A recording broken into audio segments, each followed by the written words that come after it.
It's late, and you're praying again, and this time it isn't a list of requests. This time it's a question, a real one, the kind you've been carrying around for months. Why did this happen? Where were you when it did? What am I supposed to do now? And you wait there in the quiet for some kind of answer, and the quiet only stretches out longer. No voice comes. No verse suddenly lights up. The ceiling stays a ceiling. Almost everyone who's ever prayed knows that particular silence, and almost no one knows what to do with it. But here's something almost no one notices about the God we carry those questions to. He came down to earth, and he walked among us for years. And he spent a startling amount of that time asking questions of his own. 2,000 years ago, a boy of 12 went missing from his family for 3 full days. His frantic parents finally found him back in Jerusalem, sitting in the temple among the teachers and the scholars, and when his mother asked him why he'd done this to them, the boy answered her with a question. "Why were you looking for me? Didn't you know that I had to be in my Father's house?" Those are the first words the Bible ever records, Jesus saying out loud. And the very first thing out of his mouth wasn't an answer. It was a question. Now hold on to this next part, because it's where everything we're about to see is heading. The most important question Jesus would ever ask. He asked near the very end, nailed to a Roman cross, with the whole sky gone black. He cried it out toward heaven, and for one long and terrible moment, no answer came back down. And it was almost word for word the same question you whispered into the dark tonight. One scholar sat down and went through all 4 Gospels and counted every question Jesus ever asked, and the final number stops you cold.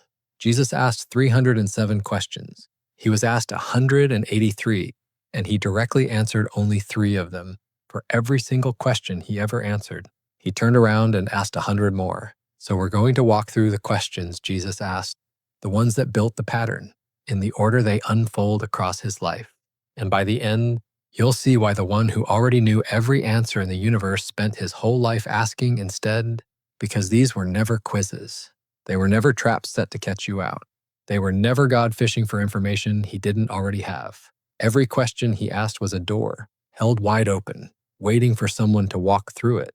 And to understand why, we have to go back long before that boy in the temple, all the way to the very first question God ever asked a human being. It's the oldest question in the Bible, and God is the one asking it. A man and a woman have just done the one thing they were told not to do, and now they're hiding in the bushes, ashamed and afraid. And God comes walking through the garden in the cool of the day, and he calls out, "Where are you?" Now stop and think about that for a second, because it should sound strange to you. God isn't lost. God doesn't need a map to find 2 people crouched behind a shrub. He knows exactly where Adam is, down to the leaf he's hiding behind. So the question, "Where are you?" was never really about location. It was about getting Adam to come out and say it himself. A few verses later, he asks another one, "Who told you that you were naked?" And then he turns to the woman, "What is this you've done?" God already knew the answer to every one of those questions before he ever opened his mouth. He asked them anyway, because there are things a person will only understand once they've had to say them out loud. Generations later, he does it again, this time to a murderer. He asks Cain, "Where is your brother Abel?" Cain has just killed him out in a field, and God knows it. And he still asks, and Cain throws the question right back with one of his own. "Am I my brother's keeper?" That's the pattern, sitting right there on the opening pages of the Bible, long before Jesus is ever born. The God of Scripture is a God who asks questions. He already knows the answers too. So when Jesus shows up thousands of years later and starts doing the exact same thing, he isn't inventing anything new. The scholar who first counted all those questions was a pastor named Martin Copenhaver. And what struck him wasn't really the number. It was how lopsided it was. For every single question Jesus answered, he asked something like 100 of his own. Part of that is simply how a teacher worked in the Jewish world Jesus grew up in. A good rabbi didn't hand you the answer. A good rabbi answered your question with a sharper question and sent you off to wrestle with it. People called Jesus rabbi and teacher to his face, and teaching like this was the air he breathed. But there's something underneath the method, and it's the thing most people miss. Jesus didn't ask questions to find anything out. John says it plainly. Jesus knew what was in a person. Without anyone having to tell him, he could see the fear behind a brave face, the lie behind a polite answer, the wound a man had stopped admitting he carried. So he never once asked a question because he was missing some piece of information. He asked because a question does something a statement never can. A statement is something you can just nod along to and forget by lunch. But a question reaches inside you and pulls something out into the open, something you have to look at now that it's been named. A good question doesn't inform you, it exposes you, and then it asks what you're going to do about what it found. When God asks you a question, He isn't trying to take something from you. He's trying to give you the one thing only your own answer can hand you. And the very first time we watched Jesus do this on purpose, He does it to a boat full of grown men in the middle of the night. They're absolutely certain they're about to die. The wind comes up fast on the Sea of Galilee, the way it always did, funneling down through the hills without warning. The disciples are crammed into a small wooden boat, and the waves are breaking over the sides, and the water's rising around their feet. These are fishermen. Some of them have spent their whole lives on this water, and even they are terrified. And Jesus is asleep in the back of the boat, his head on a cushion, while the storm tries to kill them all. So they shake him awake and they hurl a question at him. "Teacher, don't you care that we're about to drown?" He stands up, and he speaks to the wind and the waves like they're misbehaving children, and the whole sea goes flat and silent. Then he turns to the men he just saved, and he answers their question with one of his own. "Why are you so afraid? Do you still have no faith?" He didn't ask because he couldn't see the fear on their faces. The fear was obvious. He asked because, right up until that moment, those men thought they were brave. They thought their faith was rock solid. Right up until the water started pouring in, the storm didn't create their fear. It just dragged to the surface what had been hiding underneath the whole time. And then his question made them look straight at it. Not long after that, he's walking through a crowd so thick that people are pressed up against him on every side. And somewhere in that crush of bodies, a woman reaches out and touches the edge of his robe. She's been bleeding for 12 years. 12 years of doctors have drained everything she owns and left her called unclean and kept at arm's length from everyone she loves. She doesn't dare ask him out loud. She just thinks, if I can only touch his clothes, that'll be enough. And the second her fingers brush the fabric, she feels the bleeding stop inside her. Then Jesus stops walking, turns around in the middle of the mob, and asks, "Who touched me?" His own disciples think he's lost it. There are hundreds of people shoving against you. They say, and you're asking who touched you. But Jesus already knew who touched him. That was never the question he was really asking. He asked so that she'd have to step out of the crowd, out of her hiding, and stand in front of him in the open. And when she finally does, trembling and afraid, he doesn't scold her. He calls her daughter, and he sends her home healed and whole and seen. The question pulled her out of the shadows so he could hand her back her dignity in front of everyone. There's a pool in Jerusalem where the sick and the broken would lie waiting for a miracle. And by that pool is a man who's been an invalid for 38 years. 38 years lying beside that water, watching other people get well, slowly building his whole identity out of his sickness. Jesus walks up to him and asks what has to be the strangest question in the Gospels. Do you want to be healed? It almost sounds cruel. Of course he wants to be healed. Why else would he be lying there? But notice the man doesn't say yes. He gives an excuse instead about how no one will help him into the water in time. After 38 years, Jesus' question reaches past the man's body and lands on something deeper. Do you actually want this to change? Or have you made your peace with staying down? And the last one in this stretch is the most obvious of all. A blind beggar named Bartimaeus is sitting in the dirt by the road outside Jericho, shouting for Jesus at the top of his lungs. The crowd tries to hush him, but he only shouts louder, until Jesus stops and calls him over. The man throws off his cloak, scrambles to his feet, and stumbles toward the voice. And Jesus asks him, "What do you want me to do for you?" The man is blind. Anyone with eyes can see what he wants. And still, Jesus makes him say it out loud. "Rabbi," he answers, "I want to see." Here's the part that should stop you. Just a few minutes earlier, Jesus had asked two of his own disciples that exact same question, word for word. And those two men had asked for thrones, for power, for the best seats in his kingdom. The same question, put to two different hearts, pulled two completely different things into the light.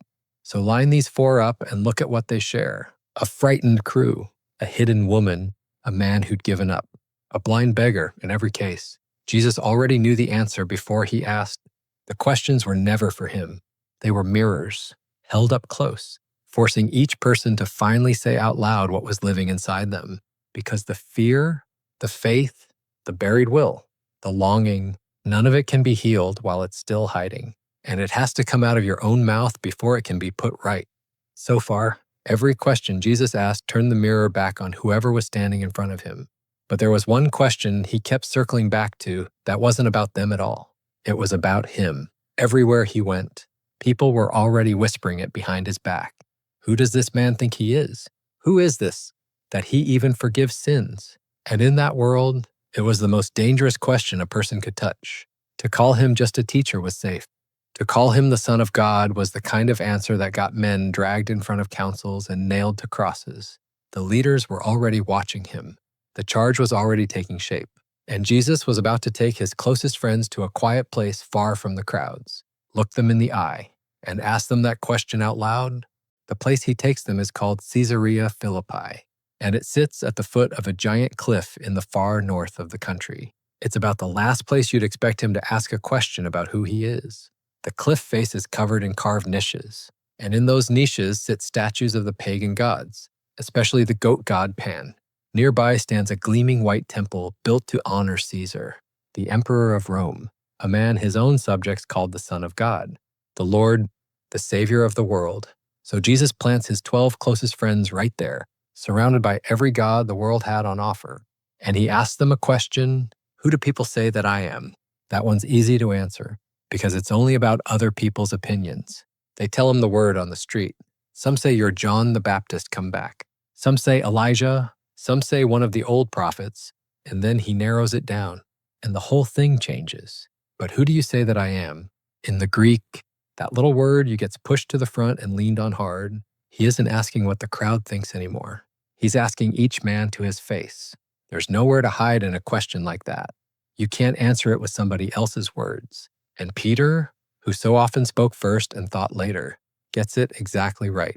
You are the Christ, the Son of the living God, in the shadow of all those dead stone gods. One fisherman names the living one. Sometime later, Jesus is standing in front of a grieving woman named Martha, outside the tomb where her brother has been dead for 4 days. She's hurting, and she's honest about it.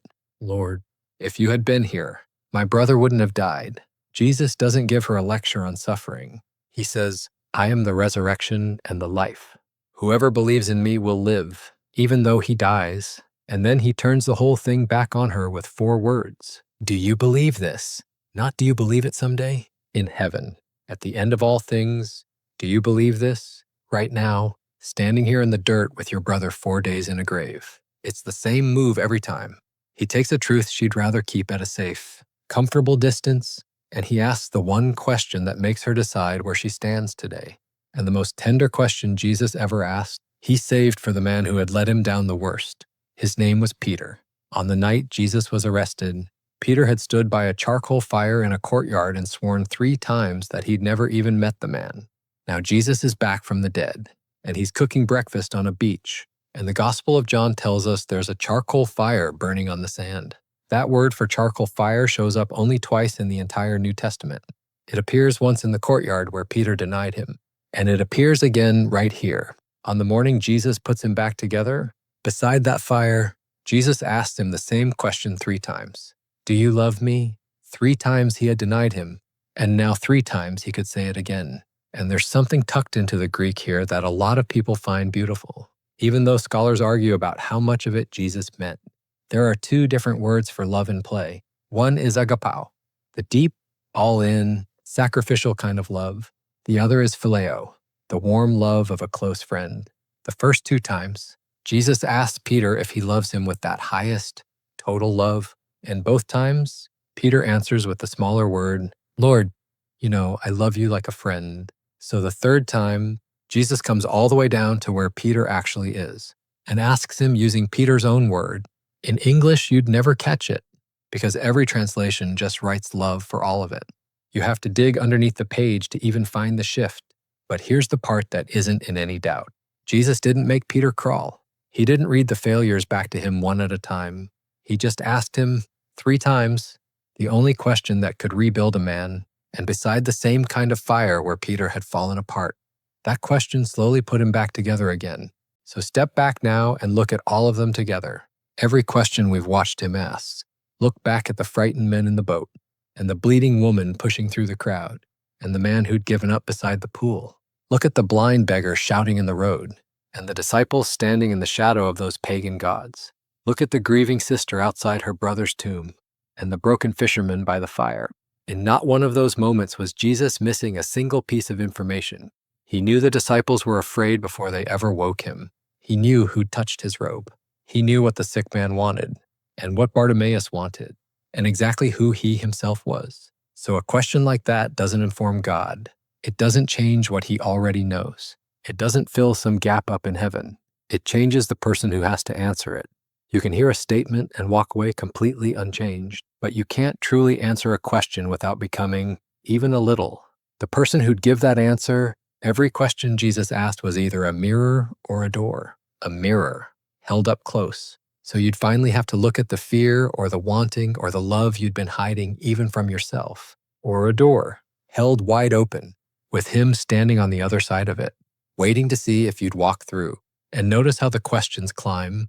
First, he asks what's inside you. Then he asks who you say he is. And then, by a charcoal fire, he asks the deepest one of all, whether you love him. Each question reached a little further in than the one before it.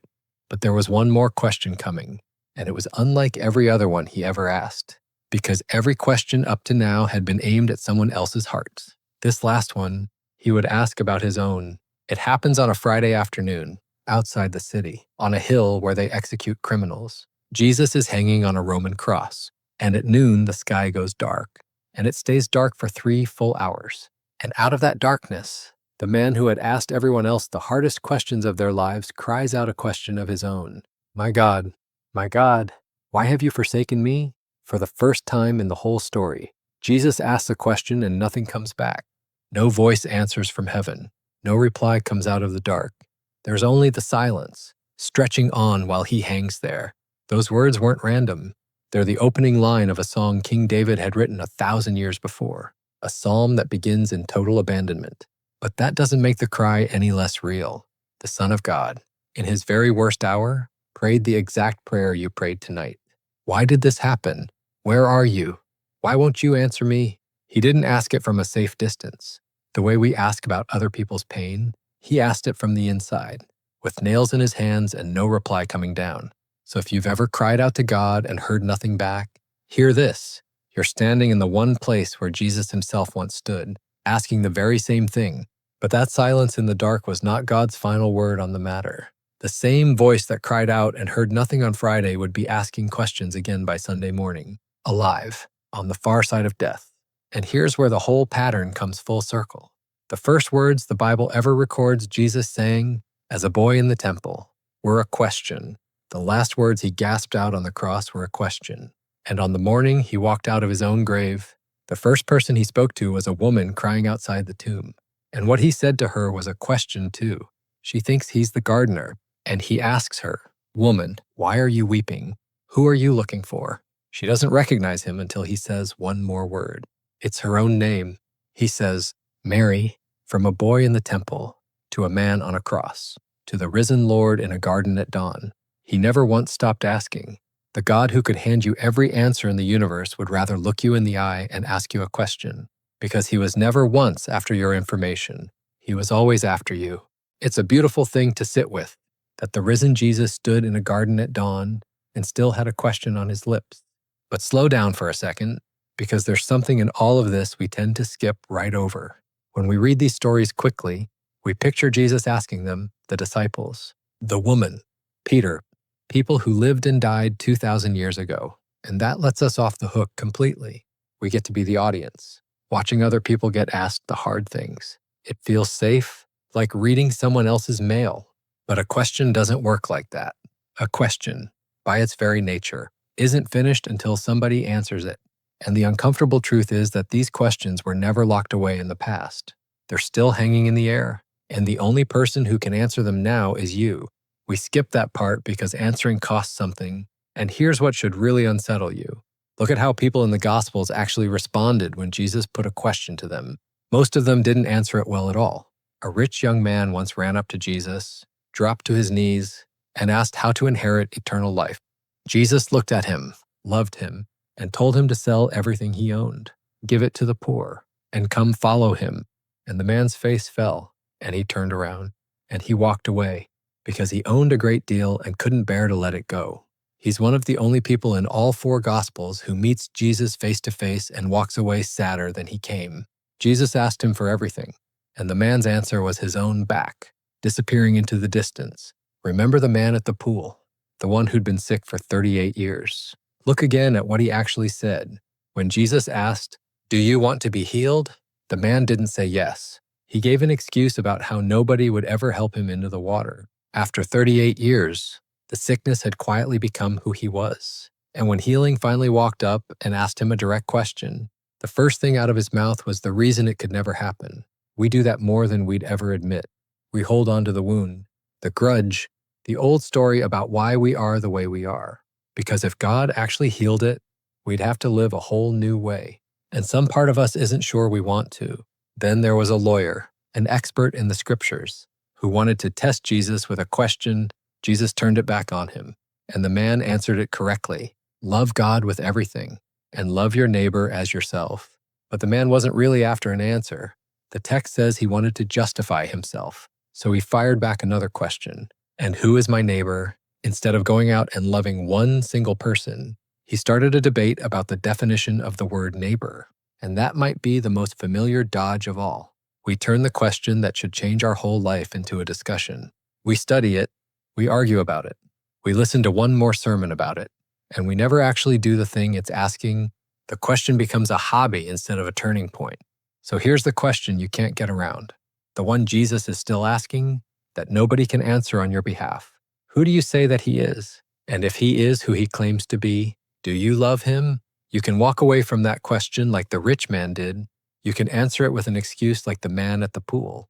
You can bury it under 100 debates like the lawyer. But here's the thing about a question that's looking straight at you. Refusing to answer it is already your answer. So come back to that late night we started with, you on your knees, carrying a question into the quiet. You wanted an answer, a clear one. You wanted a voice, a verse, a sign that would settle the whole thing once and for all. And maybe what you got instead was silence. But look hard at the God you were talking to. From the very first page of the Bible, he's been a God who asks far more than he answers. He could have handed every person in the Gospels a tidy answer and sent them on their way. He almost never did. For every single question he answered, he asked 100 of his own, because he was never running a help desk. He'd rather you find the answer down inside yourself than have it handed to you and forgotten by morning. A handed answer makes you a customer. A question makes you a son, a daughter, someone he's actually after. So maybe the silence you've been hearing isn't God turning his back on you. Maybe, at least sometimes, it's God doing exactly what he did with Peter on that beach, and with the woman in that crowd, and with all of them. He's turning the question gently back toward you. He's waiting, not for the right words, but for you, because that was the whole point of all 307 of them. The one who already knows every answer in the universe didn't come asking to take something from you. He came asking because he wanted you to step out of hiding, stand in front of him, and finally answer for yourself. We spend our whole lives bringing God our questions, demanding that he explain himself. And the strange, beautiful thing is that he spent his whole life bringing us his, because the answer he was always reaching for was us. So before you go, let me hand the questions back to you, the way he would, out of everything Jesus asked. Which one is he asking you tonight? Is it, why are you so afraid? Spoken straight into a fear you've carried for years. Is it, do you want to be healed? Landing on a wound you've secretly stopped wanting to give up. Is it, what do you want me to do for you? Still waiting for you to finally say it out loud. Or is it the one nobody on earth can answer for you? Who do you say that I am? Tell me in the comments which question found you tonight. Just type the words and tell me why. Because somebody else reading is sitting with the very same one. If this gave you something to sit with, send it to one person you know who's been waiting on God for an answer that hasn't come. They might need to hear that the silence could be a question, and if you'd rather go deep than stay on the surface, where the Greek and the history and the hard parts actually live, stay here with us.